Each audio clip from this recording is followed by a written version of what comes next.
पूज्य बोधिसत्व डॉक्टर बाबा साहब अम्बेडकर और मेरे कल्याण मित्र, मेरे मार्गदर्शक, जिन्होंने मुझे इस मार्ग पर चलने की हिम्मत दी है, रास्ता दिखाया है, वे उर्गेन संघर्षित जी, इन सभी को मैं नमन करता हूँ।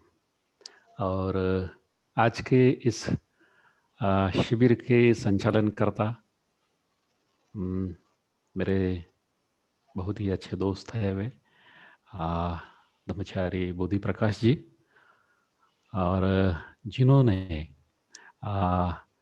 हमारे इस शिविर के वातावरण को ऊपर उठाया है, ऊंचा उठाया है, विधायक बनाया है और हम सभी को एक ग्रहणशील बनाया है अपनी मधुर वाणी से, जिन्होंने पूजा वंदना का संगायन किया है, हमसे जस्ट सिटिंग की प्रैक्टिस करवाई है, वे ब्रह्मचारी प्रज्ञा रश्मि जी, और हमारे बीच में बैठे हुए सभी ब्रह्मचारीगण, ब्रह्मचारिणी, और ऑनलाइन इस शिविर में उपस्थित सभी भाइयों और बहनों, आप सभी को मैत्रीपूर्ण जय भीम, नमो बुद्धाय। मैं आशा करता हूँ आप सभी लोग अच्छे होंगे, सेहतमंद होंगे और शिविर का आनंद उठा रहे होंगे। आपकी ग्रुप चर्चा भी जो है वो अच्छी हो रही होंगी। डेफिनेटली जो भी फ्री सत्र जो होता है, बोधि प्रकाश जी जो हमें चांस देते हैं आखिरी में कि आइए और फ्री सत्र में आप कुछ पूछिए, तो उसे देखकर भी लगता है कि एक काफ़ी अच्छा हमारा शिविर आगे बढ़ रहा है। तो इस तरह से हम आज चौथे दिन में आ चुके हैं हमारे शिविर के, तो अच्छा लग रहा है मुझे भी। एक आप लोगों के साथ में रूबरू होकर एक अच्छा लग रहा है, मैं बहुत ही अच्छा फील कर रहा हूँ। अभी अभी जिनका जिक्र किया था बोधि प्रकाश जी ने, जो भी हमारे मित्र का ये लड़के हैं जो दवाखाने से, हॉस्पिटल से घर पधारे हैं, तो उनके लिए हम मैत्री भावना करते हैं कि वो जल्द से जल्द ठीक हो और स्वस्थ रहे और चुस्त रहे हुए। तो भाइयों और बहनों, 3 दिन हमने बाबा साहब की धम्म क्रांति के ऊपर हमने 3 प्रवचन सुने हैं। आज का हम चौथा प्रवचन सुनने जा रहे हैं। तो बंते ने जो प्रवचन दिया था मुंबई में, बाबा साहब अम्बेडकर की धम्म क्रांति, उसी विषय पर हम इस श्रृंखला को आगे बढ़ा रहे हैं। एक काफ़ी अच्छा विषय बोधि प्रकाश जी ने इस शिविर के लिए चुना और मुझे उन्होंने संधि दी है यहाँ पर आप लोगों के सामने आकर कुछ कहने की। तो दिल्ली टीम का मैं बहुत ही शुक्रिया अदा करता हूँ, बहुत ही धन्यवाद अदा करता हूँ उनका। तो कल हमने जो दूसरा भाग है प्रवचन का, उसको देखा कि बाबा साहब ने जो धर्मांतर किया और उसके बाद में जो धर्म सभी लोगों को दिया है, उसका उनको क्या लाभ हुआ है, उसका क्या महत्व है उनके लिए।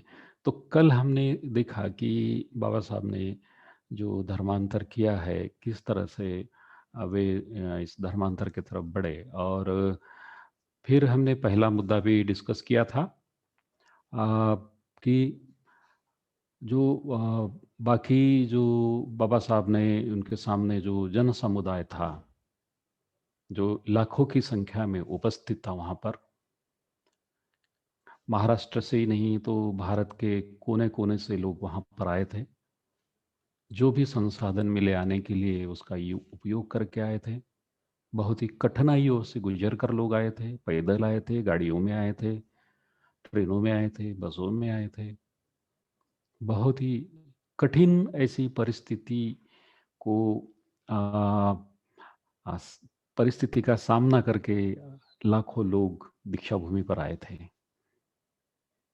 किसी को रहने के लिए जगह नहीं मिली थी, जहाँ पर उनको जगह मिली वहाँ पर रह रहे थे, वहीं पर खाना पका रहे थे। जब हम ये बातें पढ़ते हैं तो ऐसा लगता है कि हमसे भी ज़्यादा प्रेरणा उनमें थी। कहाँ कहाँ से आए थे बाबा साहब की एक ललकार पे, एक आवाज़ पे लाखों लोग जमा हो गए थे। ज़्यादा पढ़े लिखे लोग नहीं थे ये, ज़्यादा अमीर भी नहीं थे, पैसा भी नहीं था उनके पास में। फिर भी बाबा साहब के ऊपर श्रद्धा होने से बाबा साहब ने जो कहा वो हमारे लिए बहुत ही महत्वपूर्ण है। हमारे जो लाइफ है उसको चेंज करने वाला है। इसके ऊपर श्रद्धा रखकर वे लोग अपने समझो गहने बेचकर हो, कुछ उधारी करके हो, नागपुर पहुंच गए थे। और नागपुर में उन लोगों ने बुद्ध धर्म की दीक्षा ली थी। चाहे कुछ मालूम हो या ना हो भगवान बुद्ध के बारे में, बहुत सारे लोग ऐसे भी होंगे उसमें कि लोगों को कुछ पता भी नहीं होगा कि बुद्ध कौन है, उनका धम्म क्या है, संघ क्या है। फिर भी उन्होंने बुद्ध धर्म का बुद्ध धर्म की दीक्षा ली थी बाबा साहब की आ, तरफ से। बाबा साहब ने सबको एक क्षण में, जो अस्पृश्य थे उनको, उनकी लाइफ को बदल दिया था। कुछ क्षण पहले वे सब अस्पृश्य थे, चौथे वर्ण में थे, लोग जिनकी छाव से भी डरते थे। कुछ पल के बाद में वे सभी बुद्धिस्ट बन गए। कितना बड़ा एक बदल है, चेंज है लाइफ में। तो ये क्रांति कुछ भी कर सकती है लाइफ में, किसी भी तरह का वो बदलाव ला सकती है, हमें कहाँ से कहाँ पहुंचा सकती है। तो बाबा साहब ने हमें कहाँ से कहाँ पहुंचा दिया। हम कहाँ थे, क्या थे, और बाबा साहब ने वहां से उठाकर हमको आसमान की, यानी जो सबसे ऊंची ये बोलूंगा मैं लेवल है नहीं क्या, वहां पर हम लोगों को बाबा साहब ने पहुंचा दिया। जो पढ़ा लिखा हो या ना हो उससे कोई ये नहीं है, पर हम लोगों को उन्होंने बहुत ही ऊंचाई पर बाबा साहब ने पहुंचा दिया था। और उस हिसाब से हमने देखा कि फिर उनके लिए उसका क्या महत्व है। तो कुछ बातें हमने देखने की कोशिश की है। तो हम आज थोड़ा सा आगे चलेंगे। हमारे जो 3 मुद्दे रह गए हैं दूसरे भाग के, उसकी तरफ हम बढ़ेंगे।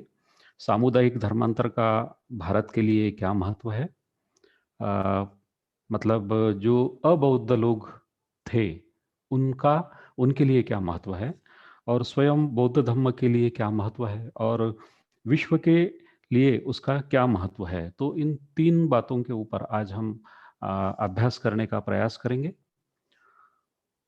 तो पहला जो हमारा आज का मुद्दा है वो ये है कि जो अबौद्ध लोग हैं, जिसमें हम ये कहेंगे कि हिंदू लोग भी है, क्रिश्चियन लोग भी है, भारत में जो लोग रहते हैं उनके लिए, या समझो बाकी जो भी लोग हैं, मुस्लिम लोग हैं, उनके लिए इस धर्मांतर के मुहिम का या इस धर्मांतर के आंदोलन का क्या महत्व है उन लोगों के लिए।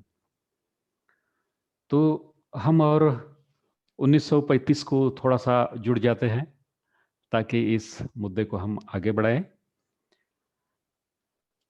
तो जिस प्रतिज्ञा को बाबा साहब ने 1935 में किया था, जो प्रतिज्ञा की थी कि मैं हिंदू करके जन्मा हूं, वो मेरे हाथ में नहीं था, पर मैं हिंदू करके नहीं मरूंगा। कदापि मैं हिंदू करके नहीं मरूंगा। और 1936 में बाबा साहब ने अपनी उस प्रतिज्ञा को फिर से दोहराया था कि कुछ भी हो जाए मैं धर्मांतर करके ही रहूंगा। मुझे कोई वहां से मेरा जो फैसला है उस फैसले को मुझे कोई भी नहीं बदल सकता। कोई भी नहीं बदल सकता, मैं धर्मांतर करके ही रहूंगा। मैं अपने फैसले पर अड़िग हूं। इस तरह की अपनी उस प्रतिज्ञा को बाबा साहब ने फिर से दोहराया था। और इस प्रतिज्ञा को सुनकर 1935 और 1936 की ये जो प्रतिज्ञा है, उस प्रतिज्ञा को सुनकर भारत के हिंदुओं में खलबली मच गई थी। सभी हिंदुओं में जो भी समाज सुधारक थे, कोई पॉलिटिकल लीडर्स थे, इन सभी में खलबली मच गई थी कि डॉक्टर अंबेडकर क्या करने जा रहे हैं, क्यों करने जा रहे हैं। और इस बात को सुनकर, बाबा साहब की प्रतिज्ञा को सुनकर, बहुत सारे लोगों ने बाबा साहब के ऊपर टीका टिप्पणी की थी। बाबा साहब को रिक्वेस्ट भी की थी कि आप अपना फैसला बदल दो। तो बहुत सारे ऐसे लोग हैं जिनके ऊपर बाबा साहब के ऊपर जिन्होंने बहुत बड़ी बड़ी टीकाएं भी की थी, जो हिंदू धर्मीय पंडित थे, शंकराचार्य भी थे उसमें, और बड़े बड़े साधु थे, महंत थे, महात्मा गांधी भी थे उनमें। तो इन सभी ने बाबा साहब के ऊपर बहुत बड़ी टीका की थी। धनंजय कीर अपने इस किताब में लिखते हैं, आपने शायद वो पढ़ी होगी उनकी, धनंजय कीर की किताब बहुत बड़ी प्रसिद्ध है वो किताब। कई सारे संस्करण उनके निकले हैं। तो वे लिखते हैं अपनी किताब में कि पुणे से नची केळकर है, लक्ष्मण भोपटकर है, चिपळूणकर शास्त्री है, श्री म माटे है, इन सभी लोगों ने और ऐसे कई सारे लोगों ने बाबा साहब को खत लिखे थे कि डॉक्टर अंबेडकर आप धर्मांतर मत कीजिए, जिस धर्म में है, हिंदू धर्म में है, उसी धर्म में रहिए, अभी अस्पृश्यता कम होते जा रही है। कुछ सामाजिक संस्थाएं भी है, राजकीय पक्ष भी है और वैचारिक मंडल भी है। इनके, मैं ऐसा कहूँगा कि इनके पैरों के तले की जो जमीन थी, वो जमीन ही हिल गई थी बाबा साहब की इस प्रतिज्ञा को सुनकर, क्योंकि वो बाबा साहब को जानते थे। तो सभी लोग बाबा साहब को जानते थे कि बाबा साहब कितने जिद्दी है। अगर समझो कोई बात पर वो काम कर रहे हैं तो उसे पूरा करके ही छोड़ेंगे, वो अधूरा नहीं रखते हैं। महात्मा गांधी जी ने भी इस धर्मांतर का विरोध किया था। आ, जो सावरकर, जिनको हम स्वतंत्र वीर सावरकर कहते हैं, कैसे स्वतंत्र वीर है आई डोंट नो, मुझे नहीं पता वो, पर सावरकर जी ने भी, जो रत्नागिरी में उस वक्त रहते थे, तो बाबा साहब को धर्मांतर से परावृत्त करने के लिए उन्होंने खत लिखे थे कि आप धर्मांतर मत करो। डॉक्टर राजेंद्र प्रसाद जी आ, लिखते हैं अपने खत में कि डॉक्टर अंबेडकर का धर्मांतर का जो ये वृत्त है, वो सुनकर मुझे काफी दुख हुआ है, सदमा पहुंचा है। मुंबई के एक अस्पृश्य लोगों के नेता थे। अस्पृश्य लोगों ने खुलकर विरोध नहीं किया था बाबा साहब की इस घोषणा का, खुश हुए थे। पर मुंबई के ही एक अस्पृश्य नेता थे, बालकृष्ण देवरुखकर। इन देवरुखकर ने बाबा साहब की इस घोषणा का विरोध किया था कि बाबा साहब ने धर्मांतर नहीं करना चाहिए।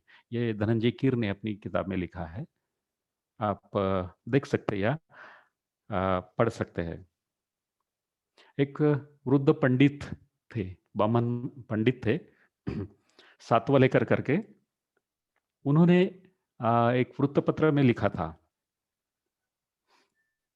इस घोषणा को सुनकर, टीका की थी बाबा साहब के ऊपर। मैं आपको पढ़ के बताता हूं कि किस तरह से लोगों ने टीका की थी। आ, मैंने जिन विषयों, वे सातवालेकर लिखते हैं कि अंबेडकर ने अगर हिंदू धर्म छोड़ दिया, अंबेडकर ने अगर हिंदू धर्म छोड़ दिया तो उन्हें कोई नहीं पूछेगा। बाबा साहब अंबेडकर को जो महत्व प्राप्त है हुआ है, वह उनकी विद्वत्ता, बुद्धि या किसी अन्य बात की वजह से नहीं। वे केवल अस्पृश्य थे, इस वजह से उनका महत्व है। ये जो ब्राह्मण पंडित था सातवालेकर, हाँ सातवालेकर जी, इन्होंने इस तरह से बाबा साहब के बारे में लिखा था और उसको जवाब दिया था बाबा साहब ने, ये सातवालेकर को। बाबा साहब क्या जवाब देते हैं? मैंने जिन विषयों का अध्ययन किया है, बाबा साहब का जवाब है ये, मैंने जिन विषयों का अध्ययन किया है, उन विषयों में जो भी ब्राह्मण पारंगत है, ऐसे किसी भी विद्वान से मैं बराबरी कर सकता हूं। मैं कहीं भी जाऊंगा तो मेरी विद्वत्ता और बुद्धिनुरूप महत्व प्राप्त होगा ही। हालाँकि जिस पंथ में मेरे दलित समाज की उन्नति होगी, उस पंथ में मैं कीर्ति और प्रतिष्ठा के बगैर भी जीना पसंद करूँगा। जिस पंथ में हो या धर्म में हो, दलित समाज की प्रगति होगी, उन्नति होगी, वहाँ पर प्रगति के बगैर और कीर्ति के बगैर भी मैं रहना पसंद करूँगा। ये जवाब बाबा साहब ने उनको लिखा था। तो इस तरह की जो बातें हैं, वो बाबा साहब का ये धर्मांतर की जो बात है, उसे सुनकर लोगों में एक ही थी, क्योंकि उनको पता था कि बाबा साहब अकेले इस धर्म से जाने वाले नहीं है, अकेले धर्मांतर करने वाले नहीं है। तो सारा जो अस्पृश्य समाज है, वो सभी के सभी लोग धर्मांतर करेंगे और फिर हमारी सेवा करने के लिए कोई नहीं बचेगा। तो ये क्रांति उनमें होगी, ये जागृति उनमें होगी। अगर उनमें जागृति हुई, तो फिर चौथे वर्ण में जिनकी ओर से हम ये सेवाएं करवाते थे, वो लोग हमारे बीच में नहीं बचेंगे। तो सभी हिंदू ऐसे थे, ऐसी बात नहीं है। बहुत सारे यानी जो हिंदू थे वो कर्मठ थे, पर जो कुछ अच्छे भी थे उसमें, अच्छी भी सोच थी अस्पृश्यों के बारे में, दलितों के बारे में। वो उस तरह की छुआछात नहीं करते थे, पर वो संख्या में बहुत ही कम थे। उनकी कोई उनके धर्म में सुनता नहीं था, हिंदू धर्म में कोई सुनता नहीं था उनकी। कुछ हद तक उन्होंने काम किया और बाद में छोड़ भी दिया उन्होंने। तो हम ये भी देखते हैं कि बाबा साहब के साथ में कुछ हिंदू लोग भी काम करते थे, ब्राह्मण लोग भी काम करते थे, बहुत सारे कम्युनिटीज के जो लोग हैं, जो तीसरे वर्ण में आते हैं, ऐसे लोग भी बाबा साहब के साथ में उनकी साथ में वो काम करते थे वो। बनते ये बात कहते हैं कि जो लोग अच्छे थे हिंदू धर्म में जो भी लोग अच्छे थे, जो भी ये मानते थे कि अस्पृश्यता अच्छी बात नहीं है, गलत है, उनको वो पटता नहीं था, पर वे लोग खुलकर सामने नहीं आते थे। वे लोग खुलकर सामने नहीं आते थे। तो ये नहीं कहते थे कि भाई ये गलत है, ये है। सिर्फ उनको नहीं पड़ता था, वे घर में ही रहकर इस बात अपने मन की ही में इस बात को ये करते थे कि ये बहुत ही गलत बात है। हिंदू धर्म में ये जो अस्पृश्यता है और जिनके ऊपर हम जुल्म कर रहे हैं, वे चीजें बहुत ही गलत है। तो वे लोग कभी ही खुलकर सामने नहीं आए। और बनते ये भी कहते हैं कि कुछ हिंदू जो है वो बौद्ध धर्म का आचरण भी करते थे, आज भी करते हैं। कुछ हिंदू लोग जो है आज भी, ब्राह्मण लोग भी है जो बुद्ध धर्म को मानते हैं। सभी लोग नहीं मानते हैं, सभी ब्राह्मण नहीं मानते हैं, पर कुछ लोग आज भी मानते हैं। लोग कुछ शिविरों में भी रहते हैं, कभी कभी शिविरों में भी वे रहते हैं। तो बाबा साहब एक बात और कहते हैं कि जो भी हिंदू धर्म की या ये अस्पृश्य लोगों की कुछ और जातियां थी, उन सभी जातियों ने धर्मांतर में दिलचस्पी नहीं बताई थी। केवल जो अस्पृश्य थे वही लोगों ने दिलचस्पी बताई थी। पर कुछ जलगांव की तरफ, जलगांव एक महाराष्ट्र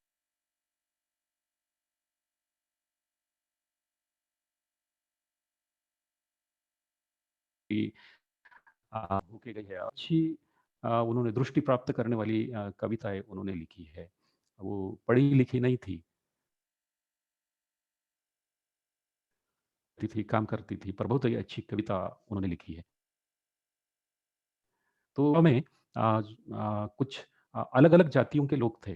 भंडारी समाज के लोग हैं, ये जो चांबार समाज के लोग हैं, मांग समाज के लोग हैं। सॉरी, मुझे नाम लेना पड़ रहा है, मुझे अच्छा नहीं लगता ये नाम लेना, पर अभी बताने के लिए मुझे करना आ, पड़ रहा है।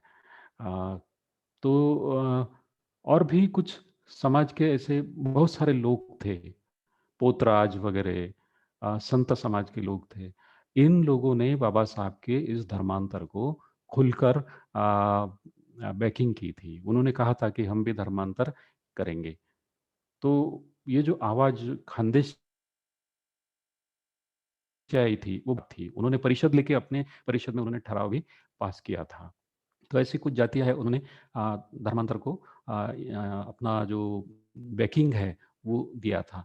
पर बहुत ज़्यादा मात्रा में है। अगर समझो पूरा जो दलित समाज है, अस्पृश्य समाज है, वो अगर समझो धर्मांतरित होता, तो वो बात कुछ अलग रहती। अ, समझो जिन लोगों ने धर्मांतर नहीं भी किया, और बाबा साहब ने, लोग डरते भी थे धर्मांतर करने के लिए, डर भी था लोगों के मन में कि अगर समझो हम धर्मांतर करेंगे तो हमें जो भी सहूलतें मिल रही है वो नहीं मिलेंगी। और बाबा साहब ने उनको कहा था कि आप धर्मांतर करोगे तो भी आप लोगों को ये जो सहूलतें हैं ये मिला के चिंता मत कीजिए। पर लोग, कुछ लोगों ने नहीं किया था, पर सहूलतें आज भी वो लेते हैं। बाबा साहब को मानते नहीं, आज भी नहीं मानते हुए, पर सहूलतें उठाते हैं वो। जो भी हमें मिलती है, स्कॉलरशिप हो या रिजर्वेशन हो या जो भी चीज़ें हैं, उनका वो उठाते हैं। पर उन्होंने सोचना चाहिए, फिर कोई भी समाज के हो, एसटी हो, एनटी हो, डीएनटी हो, ओबीसी हो, कोई भी हो। उन्होंने बाबा साहब के इस कार्य की तरफ अ, नज़रअंदाज नहीं करना चाहिए। खास करके जो भी स्त्रियाँ हैं, चारों भी वर्ण की जो स्त्री, बाबा साहब के उपकार जो है वो कभी भूलना नहीं चाहिए। केवल बाबा साहब ही ऐसी एक शख्सियत थी कि वो एक कुछ भी कर सकते थे। उनमें इतनी ताकत थी, कितनी शक्ति थी कि वे जो भी करेंगे, वो उनमें वे अनसक्सेस नहीं रहे। चाहे फिर वो हिंदू कोड बिल हो या कोई भी हो। उस वक़्त हिंद कोड बिल मंज़ूर नहीं हुआ था, पर बाद में वो टुकड़े-टुकड़े में उसको मंज़ूर करना ही पड़ा। तो जो स्त्रियाँ हैं उन्होंने भी उनकी ये करना चाहिए। कोई तो एक अच्छा लेखक है मेरे ख़्याल से, अभी भी मुझे उनका नाम नहीं याद है। ये एक बात लिखी थी, मेरे ख़्याल से विक्रम गोखले है या कोई तो भी है।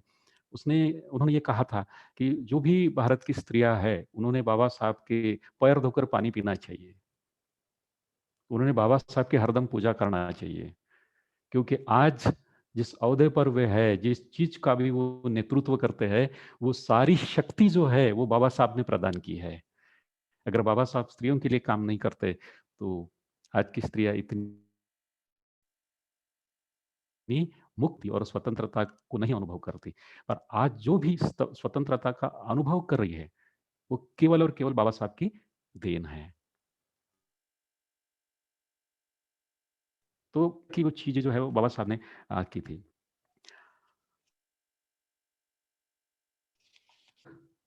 कुछ अभी भी ये जो धर्मांतर की जो यह है, अभी कुछ समाजों में जागृति हुई है, पर उतने पैमाने पर नहीं हुई है। बहुत ही कम पैमाने की है। महाराष्ट्र में हम देखते हैं कि एक सत्यशोधक ओबीसी परिषद के अध्यक्ष है रावजी उपरे थे, जो कालवश हुए हैं, हमारे बीच में नहीं है, पर उन्होंने रक्षा भूमि पर ओबीसी लोगों का 3 बार उन्होंने धर्मांतर किया था। उन्होंने एक ये धर्मांतर की मुहिम चलाई थी ऐसे, और कुछ लोग धर्मांतरित भी हुए थे। तो ओबीसी में से ये बातें हुई थी। अ, उन्होंने इकोनॉमिक्स टाइम्स में बताया था, 31 दिसंबर 1914 को हनुमंतराव जी उपरे जो थे, उन्होंने इकोनॉमिक्स टाइम को बताया था कि हम 14 अक्टूबर 2011 से धर्मांतर के ऊपर काम कर रहे हैं, और उन्होंने इस मुहिम को घर वापसी का नाम दिया था। इस मुहिम को घर वापसी का नाम दिया था। तो मराठा ब्राह्मण लोगों ने धर्मांतर के लिए रजामंदी जताई है। इस तरह से उन्होंने स्टेटमेंट दिया था, और धर्मांतर के प्रोग्राम भी उन्होंने किया था, जैसा मैंने पहले बताया है। नगर जिला जो है, अहमदनगर जिला जो है महाराष्ट्र का, वहाँ पर कुछ 50 ईसाई लोगों ने धर्मांतर किया था, 3 मुस्लिम लोगों ने धर्मांतर किया था, 3 ब्राह्मण लोगों ने धर्मांतर किया था, उनके परिवारों ने धर्मांतर किया था। और आज भी हम देखते हैं कि अ, अभी आवाज़ आ रही है क्या मोदी प्रकाश जी? आ रही है। कभी कभी नेट कमजोर हो जाता था। आप वीडियो अपना ऑफ कर सकते हैं तो अच्छी आवाज रहेगी। Okay, okay, okay. तो आज भी हम देखते हैं कि यूपी, बिहार में अभी कुछ लोग आज भी धर्मांतर कर रहे हैं और इन सब की खबरें हमें पढ़ने को मिलती है। तो महाराष्ट्र में लक्ष्मण माने जी है, इन्होंने भी धर्मांतर किया है, जो भटक्या यानी विमुक्त जमाती जो है, इनके वो अध्यक्ष भी रहे हैं, अभी भी है वो। तो उन्होंने अपने साथियों के साथ में बौद्ध धर्म की दीक्षा ली है। तो इन सब का लाभ क्या हुआ है इसमें? इनका लाभ यह हुआ है कि ये सभी लोग मनुस्मृति के जो कायदे कानून थे, उन सभी से वे मुक्त हो गए। सभी को शिक्षा का अधिकार मिला, वे पढ़ने लगे, शिक्षा अपने बच्चों को पढ़ाने लगे, सभी में इस तरह की जागृति रही।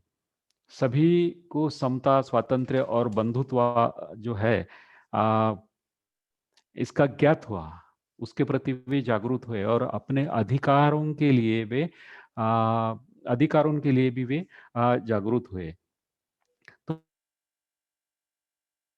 तो ऐसा बहुत बड़ा एक मत परिवर्तन जो है, जो चेंज है, इन सभी लोगों में आया है। जैसा कि हमने देखा है, कुछ कम पैमाने पर अगर समझो बाकी जातियों में जागृति हुई, फिर भी जागृति हुई और अभी भी वे हो रही है। तो यह सभी बाकी के भी जो लोग हैं, उनको इसका फायदा हुआ है। अ, अभी की एक बात है, 16 फरवरी 2019 को जो हमारे अटॉर्नी जनरल है मुकुल रोहतगी, उन्होंने संयुक्त राष्ट्र मानवाधिकार परिषद में एक बात बताई थी। वे कहते हैं कि भारत एक धर्मनिरपेक्ष देश है, जिसका कोई राजकीय धर्म नहीं है।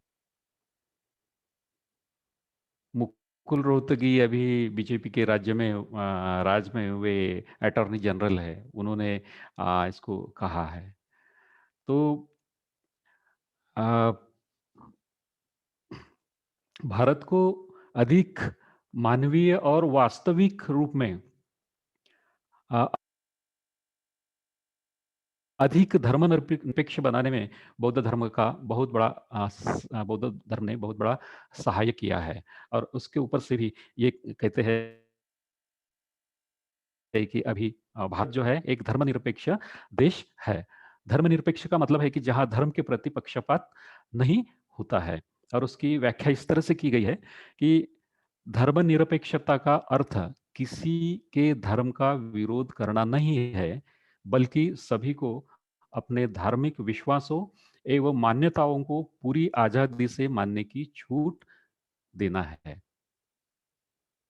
जो किसी धर्म को नहीं मानता, उसका भी सम्मान होता है धर्मनिरपेक्ष राष्ट्र में। तो भारत एक धर्मनिरपेक्ष राष्ट्र जो है, वो बनने के लिए बुद्धिज्म ने या बौद्ध धर्म ने बहुत बड़ी भूमिका निभाई है। तो इस तरह से जो भी अबौद्ध लोग हैं, उनका उनके लिए ये फायदेमंद रहा है। सभी लोग एक साथ मिलजुल कर रहते, सभी जाति के, सभी धर्मों के, कोई जात पात नहीं, कोई छुआछात नहीं, ऊंच नीच नहीं। तो सभी में एक समान इस तरह से बात बौद्ध धर्म प्रदान करता है। तो ये जो समानता है, ये जो धर्मनिरपेक्षता है, ये बौद्ध धर्म से आई हुई ही है। हम अगर समझो पीछे जाकर देखते हैं, तो जो भी राजे होके गए हैं, जो भी ये है, तो वहां पर भी इस तरह की बातें हम देखते हैं। जैसे सम्राट अशोक है, सम्राट अशोक की कालावधि में सभी लोग समान थे। वो कभी उसने उसके बाद में बुद्ध बौद्ध होने के बाद में कभी उन्होंने कोई भी चीज गलत उन्होंने नहीं की थी। तो सभी धर्मों को, सभी जातियों को उन्होंने एक अच्छी तरह से माना था और सभी को संधि दी थी उन्होंने। हम तीसरा जो मुद्दा है आज का, वो है कि सामुदायिक धर्मांतर का स्वयं बौद्ध धर्म के लिए क्या महत्व है। तो बुद्ध धर्म के लिए भी इस सामुदायिक धर्मांतर का बहुत बड़ा एक महत्व है।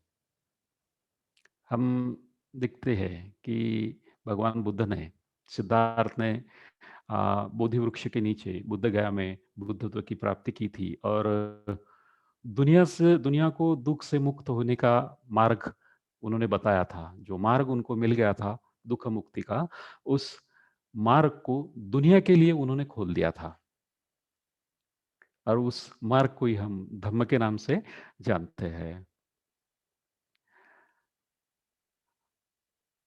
जो उन्होंने दुनिया के लिए खुला कर दिया था, अभी वो हिस्ट्री में मैं नहीं जाऊंगा, पर ये बात है कि उन्होंने ऐसा लगा था उनको कि भाई ये बहुत कठिन है तो मैंने नहीं बताना चाहिए। फिर भी अपने अंदर की जो आवाज़ है, जिसको हम महाकरुणा कहेंगे, उस करुणा से उन्होंने ये जो उनकी जो प्राप्ति है वो लोगों में बांट दी है और उसके वजह से बहुत सारे लोग उत्क्रांत हुए। बहुत सारे जो दुखी लोग हैं वो उत्क्रांत हुए। उन्होंने अपनी जो समस्याएं थी, उन समस्याओं के ऊपर विजय पा ली थी। उनमें बहुत सारे आ, लोग हैं, जो भिक्षु है, ब्राह्मण लोग है, गृहस्थी लोग है।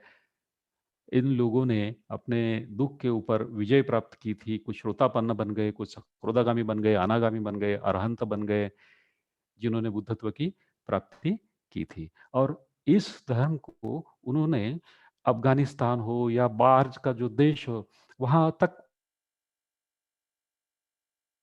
उन्होंने फैला दिया था। आज भी हम देखते हैं, पाकिस्तान में देखते हैं, अफगानिस्तान में देखते हैं, कई जगह बुद्ध के स्तूप मिल रहे हैं, मूर्तियां मिल रही है। भारत में भी जगह जगह जो भी आज हिंदू मंदिर है, उनके नीचे मस्जिद है, उनके नीचे बुद्ध धर्म के अवशेष मिल रहे हैं, अच्छी अच्छी मूर्तियां मिल रही है, शिल्प मिल रहे हैं। तो ये इतिहास ये बताता है कि बुद्ध धर्म का जो प्रसार है वो आशिया खंड में कहीं बहुत दूर दूर तक हुआ था। केवल आशिया खंड में ही नहीं, तो यूरोप खंड में भी हुआ था। तो जगह जगह उनका प्रसार हुआ था।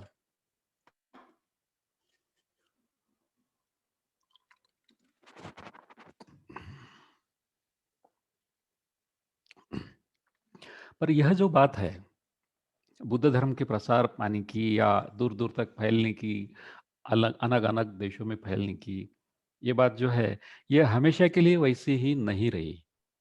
तो बुद्ध धर्म कहीं कहीं कमजोर भी गिर गया और कुछ देश ऐसे हैं वहां से वो नष्ट भी हो गया। जहां पर भी कम्युनिज्म गया है या कुछ ऐसी चीजें हुई है, तो वहां पर बुद्ध धर्म नष्ट भी हुआ है, या वहां से उन लोगों ने बुद्ध धर्म को अपने देश से ये कहेंगे कि वहाँ से हटा भी दिया है। जैसा चीन है, आ, वियतनाम है, ऐसे कुछ देश जो है वहाँ से बुद्ध धर्म नष्ट भी हुआ है, कमजोर भी हुआ है। आ, हम ये नहीं कह सकते हैं कि पूरी तरह से वो नष्ट हो गया, पर वहाँ से बुद्ध धर्म वहाँ पर नहीं रहा। जैसा भारत में हुआ था, जब भंते भारत में आए थे तो भंते ने देखा है कि जब भारत में आए और लोगों से मिलने लगे तो उनको कोई कहीं भी बुद्ध धर्म का नामो निशान भारत में नहीं मिल रहा था। कभी कभार कोई एक आधा भिक्षु उनके नजर में गिरता था, कभी कभार कोई एक आधी बुद्ध फैमिली उनके उनको दिखाई देती थी, या कोई एक आधा विहार उनको दिखाई देता था। तो इस तरह की बात बहुत सारे देशों में हुई थी। तो ये बुद्ध धर्म जो है वो दुनिया से क्यों नष्ट हुआ या भारत से क्यों नष्ट हुआ, क्यों कमजोर गिर गया? इसके कुछ कारण जो है वो भंते संगरक्षी जी बताते हैं। वो 6 कारण बताते हैं, बाबा साहब ने भी कारण बताए हैं। तो भंते ये कहते हैं भिक आ,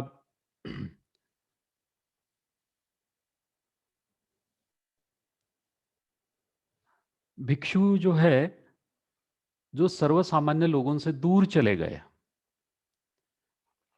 भारत से बुद्ध धर्म नष्ट होने के जो कारण है, वो ये कारण बताते हैं कि भिक्षु लोग जो है वो सर्वसामान्य लोगों से दूर चले गए। अभी हम इस बात को भी देखते हैं, हमें मालूम है कि जब 60 भिक्षु हो गए, तो भगवान बुद्ध ने ये कहा था कि हर कोई अलग अलग दिशा में जाए। कोई भी दो भिक्षु एक दिशा में नहीं जाने चाहिए, अलग अलग जाओ, अकेले जाओ। और जो भी मैंने बताया है, आपने जो रियलाइज किया है, जिसको अनुभव किया है, वो लोगों को आप बताओ। तो भिक्षु गए, उन्होंने बुद्ध धर्म का प्रसार किया, वो लोगों में रहे। ये बुद्ध धर्म का प्रसार उस वक्त क्यों हुआ? क्योंकि भिक्षु, उनका जो कनेक्शन है वो गृहस्थी लोगों में ज्यादा था। वो ज्यादा कनेक्ट रहे। वे भिक्षा के ऊपर ही अपना उदर निर्वाह करते थे, पर वो लोगों से कनेक्ट भी थे, वो लोगों से दूर नहीं रहे। तो फिर ऐसी अवस्था में हुआ क्या कि बुद्ध ने जो कुछ बताया है गृहस्थी लोगों के लिए, भिक्षु वो उनको बताते थे, और उसका आचरण करके गृहस्थी लोग भी आनंदित होते थे, और वे बुद्ध के धर्म की तरफ ज्यादा आकृष्ट होते गए, और बुद्ध के धर्म का प्रसार हुआ। पर कुछ कुछ पल के बाद में, कुछ सालों के बाद में, भिक्षु लोगों का जो कनेक्शन है गृहस्थी लोगों से, वो टूट गया, कमजोर हो गया। और वो कमजोर होने की वजह से लोग जो है बुद्ध धर्म से दूर गए। ये बनते कहते हैं, और इस बात को हम अभी भी रियलाइज करते हैं। बनते ने आगे बताया है कि दूसरे कारण में बनते बताते हैं कि भिक्षु जो है वो विहार में रहने लगे। अभी भिक्षु विहार में रहने लगे, तो उसके वजह से भी बुद्ध धर्म जो है वो भारत से नष्ट हुआ या कमजोर हो गया। पहले भिक्षु जो है वो विहारों में नहीं रहते थे। तो कोई गार्डन में रहते थे, बगीचे में रहते थे, या कहीं धर्मशाला में रहते थे। जहां पर उनको जगह मिलती थी वहां पर रहते थे, और वहां से वो निकल भी जाते थे। वो विहारों के आ, प्यार में कभी नहीं गिरे। वो केवल विहारों का जो इस्तेमाल है वो रहने के लिए करते थे, और वहां से निकल भी जाते थे वे। वो कभी उन्होंने हमेशा के लिए विहार में ये नहीं किया।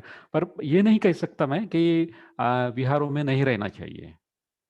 पर पहले जो भिक्षु थे उनका आदर्श अपने जीवन में भिक्षु लोगों ने रखना चाहिए था। पर वैसा नहीं हुआ। केवल जहाँ पर भी विहार मिलते हैं या धर्मशाला मिलती है, वहाँ पर ये जो भिक्षु लोग हैं वहाँ पर रहने की वजह से उनका गृहस्थी लोगों के साथ में जो संपर्क था वो टूट गया। और संपर्क टूटने की वजह से बुद्ध धर्म का ह्रास हो गया। आप ग्रुप में थोड़ी चर्चा कर सकते हैं इसके ऊपर। तीसरी जो बात बनते यहाँ पर बताते हैं कि भिक्षु जो है वो राजाश्रय पर निर्भर रहने लगे। पहले हमारे भारत में राजेशाही थी, तो भिक्षु लोग राजाओं के ऊपर निर्भर रहने लगे। जैसे कभी कभी हम उदाहरण देखते हैं कि कोई राजा था या कोई अमीर आदमी था, तो वो भगवान बुद्ध के संघ को, वो 3,000 हो, 4,000 हो, 300 हो, 500 हो, इस सभी लोगों को खाने के लिए वो बुलाते थे, और बुद्ध वो निमंत्रण स्वीकार करके वहां पर जाते थे, और खाना खा के फिर और वे लौट जाते थे। तो आगे क्या हुआ कि जब भगवान बुद्ध नहीं रहे, तो भिक्षु लोग जो है वो राजाश्रय के ऊपर डिपेंड रहने लगे।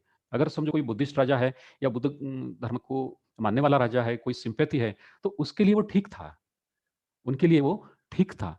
पर समझो कोई बुद्धिस्ट राजा नहीं है, ब्राह्मण है या कोई हिंदू राजा है जो बुद्ध धर्म को पसंद नहीं करता था, उस वक्त भिक्षु लोगों की बहुत ही परेशानी होती थी। और उस वक्त कहीं भी भिक्षु लोगों के लिए ज़्यादा परेशानी होती थी।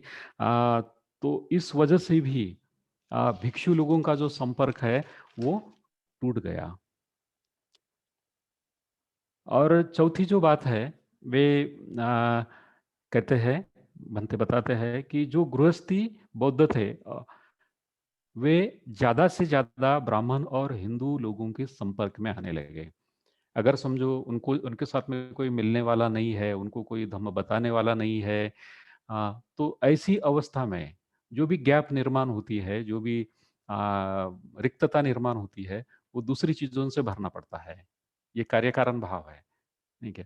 तो ऐसे वक्त जो भी बौद्धिस्ट लोग थे, वो ब्राह्मण और हिंदुओं के संपर्क में आने लगे। और पूरी तरह से जब भिक्षुओं का और सामान्य लोगों का संपर्क कम हुआ, टूट गया, तो ऐसे वक्त भी उनको देशना देने वाला कोई नहीं रहा। आ, भिक्षुओं ने लोगों में जाकर धर्म पढ़ाना बंद कर दिया था, लगभग बंद कर दिया था। तो ऐसे वक्त भी धर्म का ह्रास हुआ है। आज भी हम देखते हैं, कुछ ऑफिस में आप लोग दिखते होंगे, मैं मेरे भी ऑफिस में देखता था कि नवरात्र जो है, हमारे इधर नवरात्र करते हैं, महाराष्ट्र में भी करते हैं और बाकी भी करते हैं। तो हमारी बुद्धिस्ट महिलाएं हैं, वो भी 9 दिन अलग अलग रंग की वो जो साड़ियां है वो पहन के आती है ऑफिस में। बुद्धिस्ट जो है, जो बड़े गर्व के साथ में जय भीम करते हैं। तो ये मानसिकता क्या है, या इस तरह की मानसिकता क्या है? आप बाबा साहब के धर्म को मानते हैं, बाबा साहब ने जो धर्म हमें बौद्ध धर्म दिया है उसको मानते हैं, या फिर आप नवरात्र में जो कुछ भी होता है उसको सिंबॉलिकली आप दर्शाते हैं? ऐसी कई सारी कृतियां हैं, आज भी हमारे लोग करते हैं। इधर बुद्ध को भी मानते हैं, उधर बाबा साहब को भी मानते हैं, और हिंदू धर्म को भी वो वे लोग मानते हैं। तो ये जो बातें हैं, इसके वजह से भी बुद्ध धर्म का ह्रास हुआ है। पांचवी जो बात बताते हैं कि जो विहारवासी भिक्षु है, भिक्षु केवल विहारों में रहते थे। तो बनते ये कहते हैं कि विहारों में रहने की वजह से भिक्षु जो है वो एक कल्ली विद्वान हुए। विहारों में रहेंगे, विहारों में पढ़ाई करेंगे, विहारों में भी खाएंगे और वहीं पर रहेंगे, वो लोगों को नहीं मिलेंगे। तो जो आप किताबों में पढ़ते हैं, जो सुनते हैं, वो आपके तक ही वो सीमित रहता है। आप उसकी प्रैक्टिस केवल खुद के लिए करते हैं। तो जब आप खुद के लिए प्रैक्टिस करते हैं, तो आप एक कली विद्वान बनते हैं। जो प्रैक्टिस करते हैं उसका उसको आम लोगों में आप नहीं लेके जाते हैं।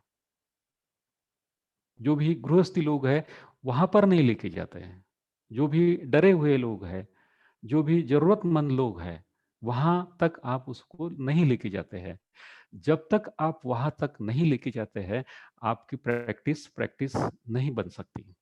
आपकी जो भी ध्यान साधना आप करते हैं, फिर मैत्री भावना की ध्यान साधना हो, अनापानसति हो, विपश्यना हो, या जो भी आप ध्यान साधना करते हैं, जब तक आप लोगों में जाते नहीं, लोगों को सुनते नहीं, उनकी दुख दर्द को आप सुनते नहीं, तब तक वो इफेक्टिवली आप काम नहीं कर सकते। तो ये एक तरफी जो विद्वता है, वो एक तरफी विद्वता होने से भी लोगों का संपर्क टूट गया और बुद्ध धर्म का ह्रास धीरे धीरे होते गया। और ये भी हुआ कि भगवान बुद्ध ने जिन बातों को अहमियत नहीं दी थी, महत्व नहीं दिया था, वे बातें भिक्षु लोग करने लगे। और उसके वजह से लोग केवल उसको क्या कह सकते हैं कि केवल संस्कार जो होते हैं बुद्ध धर्म में, वहां तक ही वे अड़े रहे। बाकी उनको उसके बारे में कुछ भी पता नहीं है। अभी परित्राण पाठ करते हैं, मैं टीका टिप्पणी नहीं कर रहा हूँ, ये सच है। तो लोग धागा बांधते हैं। अभी हमारे बीच में भी लोग जो भी जितने भी बैठे होंगे, किसी के हाथ में धागा होगा, तो वो क्यों बांधते हैं? परित्राण पाठ में, पूजा में वो धागा क्यों बांधते हैं? इसका ना बांधने वाले को पता होता है, ना जो बांधता है उसको पता होता है। जो परित्राण पाठ में शील का पानी देते हैं, शील का पानी बोलते हैं उसको, तो वो पानी क्यों रखा जाता है? ना वो रखने वाले को पता होता है, ना उस पीने वालों को पता है। वो तीर्थ करके बांटते हैं। मैंने कई सारे जगह ये देखा है कि लोग तीर्थ करके बांटते हैं पूजा के बाद में। तो वो क्यों बांटते हैं, इसका ना वो पानी रखने वाले को पता होता है, ना वो पीने वाले को पता होता है। तो अगर समझो आपके कृति के बारे में आप जागरूक नहीं है, तो बुद्ध धर्म का प्रसार कैसे होगा? आप ध्यान साधना क्यों करते हैं? आप पूजा क्यों करते हैं? आप वंदना क्यों करते हैं? आप पूजा में फूल क्यों रखते हैं? अगरबत्ती क्यों जलाते हैं? मेणबत्ती क्यों जलाते हैं? बुद्ध के सामने पानी क्यों रखते हैं? या कभी कभी कुछ लोग फल भी रखते हैं, क्यों रखते हैं? इन कृतियों का अगर समझो हम लोगों को पता नहीं होगा, तो फिर हम कैसे जानेंगे? कैसे बुद्ध की शिक्षा को हम आंखें खोलकर हम स्वीकार करेंगे? तो इस बात का पता होना चाहिए, पर वो नहीं बताया जाता है। इसको एक कल्ली विद्वान हम कह सकते हैं। ऐसी बहुत सारी बातें हैं। और छठी बात जो बोलते हैं बनते, वे बोलते हैं कि मुसलमानों का आक्रमण जो है, उसकी वजह से बुद्ध धर्म का ह्रास हुआ है, जिसकी वजह से कई सारे भिक्षुओं की हत्या हुई। हमारे जो विद्यापीठ है, बड़े बड़े विद्यापीठ है, वो मुसलमान लोगों ने जलाए। ऐसा कहते हैं कि कुछ विद्यापीठ जो है वो 6-6 महीने जलते रहे। वहाँ पर सभी तरह का जो बौद्ध साहित्य था, जो अनुभव से लिखा गया था, जो भिक्षुओं ने अपने अनुभव से लिखा था, वो जलकर खाक हुआ। वो चीजें नहीं रही। भिक्षु भी डर के वजह से इधर उधर वो चले गए। सर्वसामान्य बौद्ध जो है, वो डर की वजह से हिंदू लोगों के प्रभाव में आए, और हिंदू लोगों के प्रभाव में आने के बाद में ये सारी चीज़ें मिक्स हो गई, वे भी हिंदू बन गए। जो कभी कभार बौद्ध थे, वे हिंदू बन गए। और उसके बाद में बुद्ध धर्म के पुनरुत्थान के लिए किसी ने भी प्रयास नहीं किया। तो इसके बावजूद भी कुछ कारण हो सकते, नहीं ऐसा नहीं, तो हम डिस्कस कर सकते हैं जितना भी समय मिलेगा। मैं कोशिश करूंगा कि जल्द से जल्द खत्म करूं मैं इसे। तो दुनिया के लिए, बौद्ध धर्म के लिए भी ये महत्वपूर्ण है। बाबा साहब की जो धम्म क्रांति है, वो धम्म क्रांति, धम्म बौद्ध धर्म की जो मुहिम है, वो खुद बौद्ध धर्म के लिए एक महत्वपूर्ण है, क्योंकि उसकी वजह से बुद्ध धर्म का प्रसार भारत में हुआ है, वो दुनिया में हो रहा है। आज भी भारत में बौद्ध धर्म की दीक्षाएं दी जाती है, शिविर चलते हैं, ध्यान सत्र चलते हैं। जिस तरह से हम शिविर कर रहे हैं, उस तरह से शिविर चलते हैं, और एक जागृति निर्माण करने का प्रयास हो रहा है हर जगह। देहातों में हो, शहरों में हो, अलग देशों में हो, तो ये काम चल रहा है। एक टीबीएम जो है, त्रिरत्न बौद्ध महासंघ, आज 35 से भी ज्यादा देशों में कार्य कर रहा है। तो ये बहुत बड़ी बात है। इंग्लैंड में बहुत बड़ा बुद्ध धर्म का काम हुआ है। तो ये जो उत्क्रांति, ये जो क्रांति है, वो जगह जगह जगत में फैल रही है। तो ये बाबा साहब के धम्म क्रांति की ही देन है।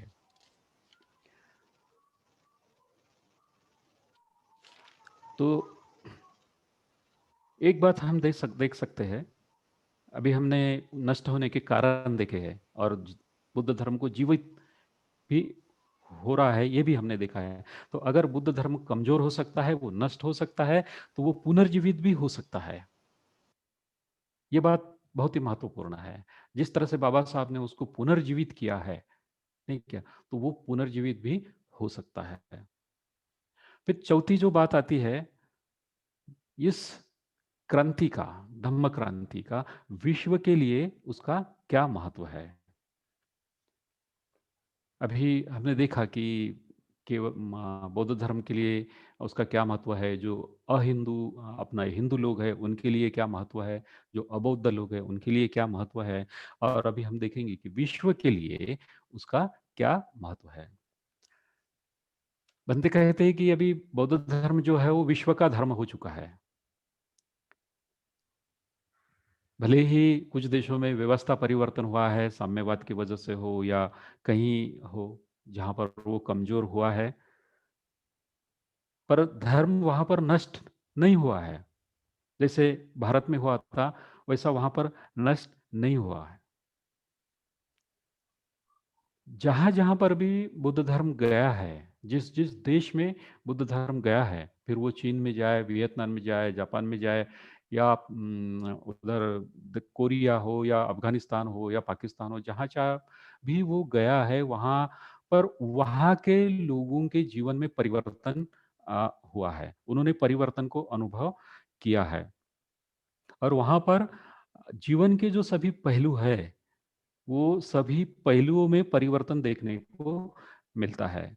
अंधश्रद्धा हो, कोई ऐसी जो गलत बातें हो, वो वहाँ कम हुई।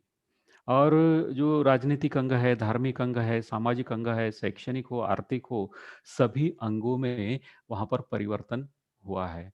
तांत्रिक जो बातें हैं, तांत्रिक मतलब तंत्रज्ञान की जो बातें हैं, वहाँ पर परिवर्तन हुआ है। आज भी हम देखते हैं कि हमारे कितने तो भी साल आगे जापान है, कोरिया है, चीन है, नहीं क्या? जो भी चीन में अभी चीन की चीज़ें बनती है, वो हमारे पास में आती है, हम उसे खरीदते हैं। तो ये जो चीज़ें हैं, जहाँ के लोग उत्क्रांत हुए हैं, वो लोगों ने ज़्यादा इन्वेंशन किए हैं। हम बहुत ही कम मॉडर्न हैं। हम ये कहते हैं कि दुनिया मॉडर्न होते जा रही है, नहीं क्या? तो जो भी हम नई चीज़ें देखते हैं, मैं नागपुर में रहता हूँ, आप लोग दिल्ली में रहते हैं, तो नागपुर से दिल्ली ज़्यादा आगे है। दिल्ली में आप लोग जो अनुभव करते हैं, मैं नागपुर में नहीं कर सकता। या जो भी समझो छोटे शहरों में रहते हैं, गाँवों में रहते हैं, तो वो शहरों की बातों को अनुभव नहीं कर सकते। तो जहाँ पर ज़्यादा लोग उत्क्रांत हुए हैं, वहाँ की प्रगति जो है, वो ज़्यादा हुई है। तो ऐसे कई सारे देश है, बुद्धिस्ट देश है, वो हमारे कई साल आगे है। तो बनते और एक चीज़ कहते हैं बुद्ध धर्म के बारे में कि वो हितकारक परिवर्तन का प्रतिनिधि है। तो हितकारक का मतलब ये है कि कल्याणकारी है। बुद्ध ने सभी लोगों का कल्याण हो सकता है, बुद्ध धर्म में सभी लोगों का कल्याण हो सकता है। अगर आप मानते हैं बुद्ध धर्म को, उस मार्ग पर अगर चलते हैं, तो आप अपने दुखों को कम कर सकते हैं, परेशानियों को आप कम कर सकते हैं।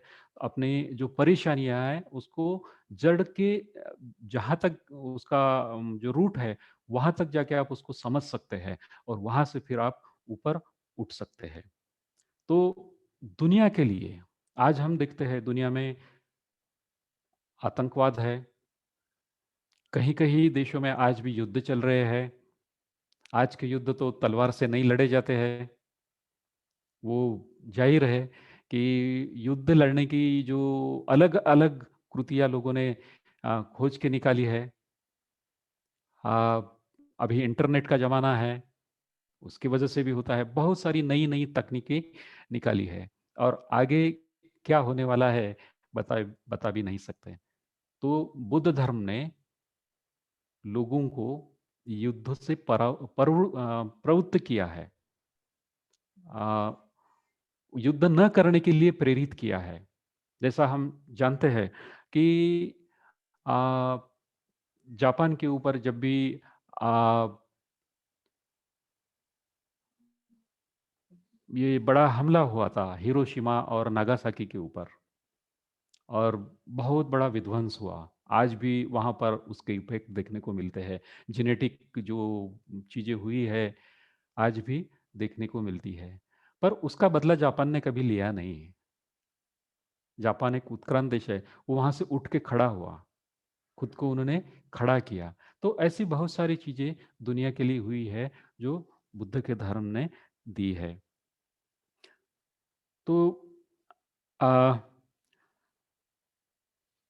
तो बुद्ध का जो धर्म है, ये जो क्रांति है, ये सभी के कल्याण के लिए उपयुक्त है, और सभी का कल्याण करने वाली है।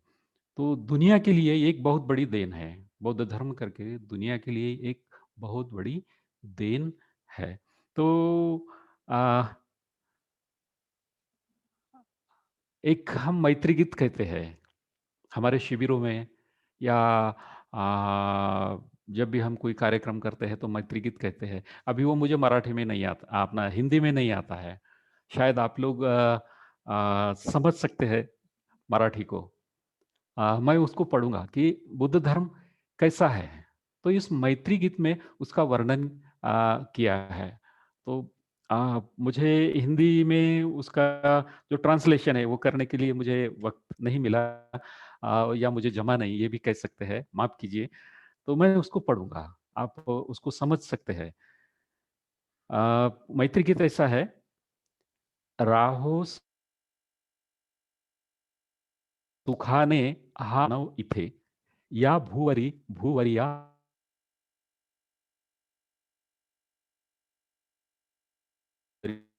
भूया इथे. हो माझे नी तुमचे, मेरा भी और आपका भी कल्याण हो. कल्याण शत्रूंचे अन मित्रांचे. जो मेरे शत्रु है और जो मेरे मित्र है, उन सभी का कल्याण हो. कल्याण हो वो या साऱ्यांचे, इन सभी का कल्याण हो. ही भावना अंतरिया रुझे. ये कल्याण की जो भावना है वो मेरे मन में सखोलता से पैदा हो. तो इस तरह का ये पहला जो कड़वा है वो मैत्री गीत का है कि मेरा भी कल्याण हो, आपका भी कल्याण हो. मेरे जो शत्रु है, शत्रु जो भी जिससे हमारा पट्टा नहीं है, जो भी जिसको हम बुरा मानते हैं या अच्छा नहीं देखते हैं, या जिन लोगों ने मुझे तकलीफ दी है, उन सभी लोगों का कल्याण हो. मेरे उन सभी मित्रों का कल्याण हो जिन्होंने मुझे मदद की है, कर रहे हैं, आगे करने वाले हैं. उन सभी का कल्याण हो. इन सभी लोगों का कल्याण हो, जो भी सभी प्राणी मात्रा है उन सभी का कल्याण हो. और ऐसी जो मैत्री भावना है, मैं वो मैत्री भावना व्यक्त करता हूँ. केवल व्यक्त नहीं करता हूँ, तो उसके तहत मैं अपना जीवन जीता हूँ. आगे कहते हैं, वर्णाचा धर्माचा वा देशाचा. वर्णाचा धर्माचा वा देशाचा. वर्ण, धर्म या देश. वर्ण मतलब जो भारत में वर्ण है, नहीं क्या, ब्राह्मण, वैश्य, क्षत्रिय, शूद्र, ये जो वर्ण है, अति शूद्र, ये जो वर्ण है, ये वर्ण या कोई धर्म है. दुनिया में बहुत सारे धर्म है. तो कोई भी धर्म हो व कोई भी देश हो, भेद नसे मानसा माणसांचा. बुद्ध धर्म में किसी भी तरह का भेद नहीं है, चाहे वो कोई वर्ण का हो, कोई धर्म का हो या कोई भी देश का हो. इन किसी से भी बुद्ध धर्म भेद नहीं करता है.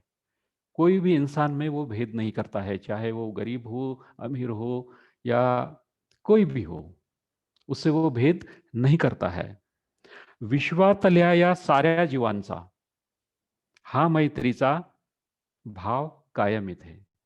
तो विश्व में जितनी भी जीव है, विश्व में जितने भी जीव है, चाहे वो आदमी हो या प्राणी हो या हमारी आंखों को दिखने वाले हो या न दिखने वाले हो, उन सभी जीवों के लिए हम मैत्री का भाव अपने मन में कायम रखते हैं. तो इस तरह से ये मैत्री गीत है. तो इस मैत्री गीत से हम ये समझ सकते हैं कि दुनिया के लिए बुद्ध धर्म का क्या महत्व है. तो भाई और बहनों, आज मैं यहाँ पर रुकूंगा. आज हमने 3 बातें देखी है. जो बनते के प्रवचन के मुद्दे हैं उनमें से 3 बातें हमने देखी है कि सामूहिक धर्मांतर का स्वयं बुद्ध धर्म के लिए क्या महत्व है. और हमने और देखा है कि इस सामूहिक धर्मांतर का भारत के लिए क्या महत्व है और विश्व के लिए उसका क्या महत्व है. तो ये हमने बातें देखने की कोशिश की है.